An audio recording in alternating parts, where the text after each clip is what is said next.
اس عنوان کے ساتھ آخری حدیث سنیں، اربع من الشقاء، اور 4 چیزیں بدبختی سے ہیں، شقاء سے ہیں، شقاوت سے ہیں۔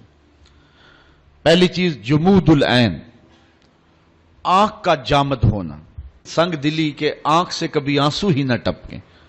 4 صدی کے مجدد بھی ہیں اور محدث بھی، حضرت امام ابو نعیم الاصفہانی، ان کی ایک کتاب ہے معرکۃ الآراء، تصنیف حلیہ شریف، اس کا ایک جملہ مجھے اب یہاں یاد آیا۔ آپ فرماتے ہیں لا خیر فی عین لا تبکی من خشیت اللہ، اس آنکھ میں بھلائی ہی نہیں جو اللہ کے خوف سے روتی نہیں ہے۔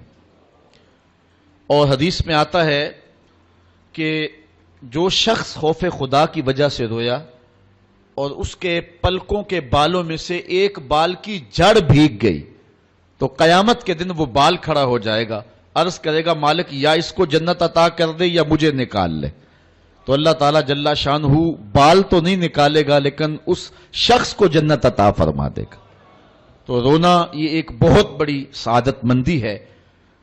اللہ تعالیٰ نے قرآن مجید میں ارشاد فرمایا فَلْيَضْحَكُوا قَلِيلًا وَلْيَبْكُوا كَثِيرًا، بہت تھوڑا ہنسا کرو اور بہت زیادہ رویا کرو۔ تو رونے کا حکم دیا ہے میرے رب نے۔ حضرت داتا صاحب علیہ رحمہ نے اس حدیث کو بیان کیا۔ حضور نے فرمایا راتوں کی تنہائیوں میں اٹھ کے قرآن پڑھا کرو اور قرآن پڑھتے ہوئے رویا کرو۔ فَإِن لَّمْ تَبْكُوا فَتَبَاكُوا، اور اگر رونا نہ آئے تو رونے کی کوشش کیا کرو۔ تو حضرت داتا گنج بخش علی حجویری سے ان کے ایک مرید نے پوچھا حضرت رونے کی کوشش کریں پھر بھی رونا نہ آئے تو پھر کیا کریں؟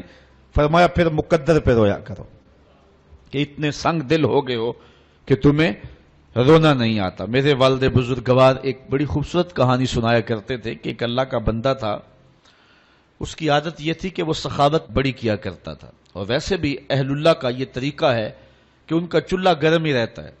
بابا بلے شاہ نے کہا نا اٹ کھڑک کے دکڑ بجے تے تتا ہوئے چولہا، آن فقیر کھا کھا جاون راضی ہوئے بلا۔ تو فقیر کا مزاج یہ ہے کہ اس کا چولہا گرم ہی رہے، تو جو بھی آتا اس کو کچھ نہ کچھ پیش کرتے، حتیٰ کہ مقروض ہو گئے، حتیٰ کہ وقت آخر آن پہنچا۔ لوگوں نے کہا کہ اب تو بابا جی جا رہے تو اپنا قرض ہی جا کے لے آئیں۔ سارے قرض اکٹھے ہو کے آ گئے اور کہنے لگے بابا جی ہمیں قرضہ جو ہے وہ لٹاؤ۔ بابا جی کو یہ فکر کھائی جا رہی تھی کہ اس وقت میرے پاس ان کو کھلانے کے لیے بھی کچھ نہیں ہے، میرے مہمان بیٹھے ہوئے ہیں۔ تھوڑی دیر کے بعد بازار سے ایک بچہ کوئی چیز بیچتا ہوا گزرا، اس نے آواز لگائی تو بابا جی نے کہا اس کو بلاؤ۔ بلایا گیا، کہا یہ میرے مہمان، ان کو دے دو، تو بتاؤ اس کی قیمت کتنی ہے؟ اس نے شکر کیا کہ میں سارا دن گلیوں میں گھوم کر کے یہ سودا بیچنا تھا، میرا ایک جگہ ہی فروخت ہو گیا۔ تو اس نے وہ سارا کا سارا سودا جو ہے وہ ان لوگوں میں بانٹ دیا اور کہا کہ اتنا بل میرا بنتا ہے۔ بابا جی نے کہا بیٹھ، جو بیٹھ گیا۔ تھوڑی دیر کے بعد اس نے پھر اٹھ کے کہا بابا جی پیسے؟ بابا جی نے کہا یہ سارے لینے والے بیٹھے، جب ان کو دیں گے تجھے بھی دے دیں گے۔ تو وہ بچہ کہنے لگا کہ میں تو اپنی بیوہ ماں کا یتیم بچہ ہوں اور میرے گھر کا چولہا اس وسیلے سے چلتا ہے، تو میں تو صبر نہیں کر سکتا۔ وہ اٹھ کے اس نے رونا شروع کر دیا۔ اچھا وہ رویا، اللہ کی رحمت جوش میں آ گئی۔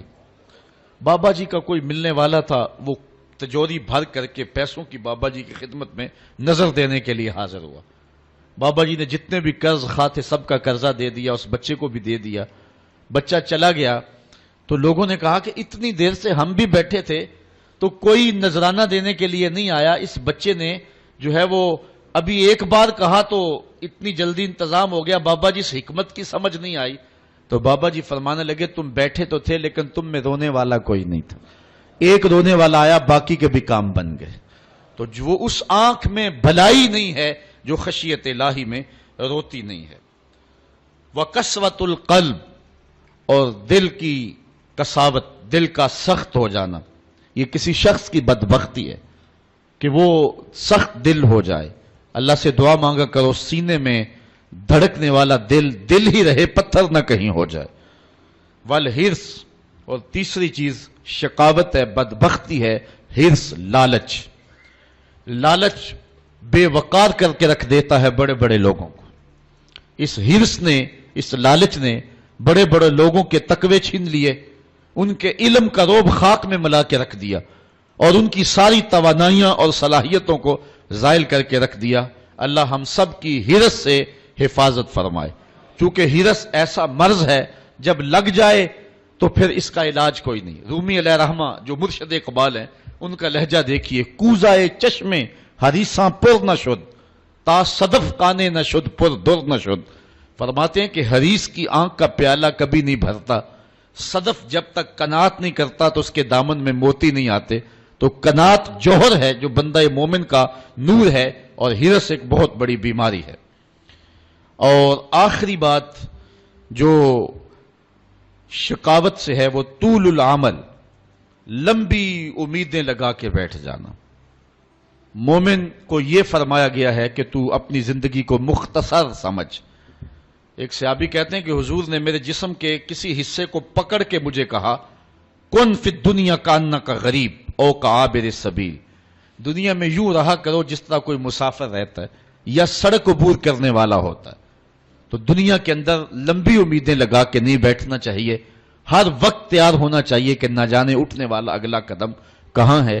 یہ چیز انسان کو فکر مندی دیتی ہے، آخرت کی تیاری کی طرف بلاتی ہے، اور لمبی امیدیں انسان کے باطن کے اندر اجاڑ پن پیدا کر دیتی ہیں۔ اللہ تعالی ہم سب کو ان نور نور باتوں پہ عمل کرنے کی توفیق دے۔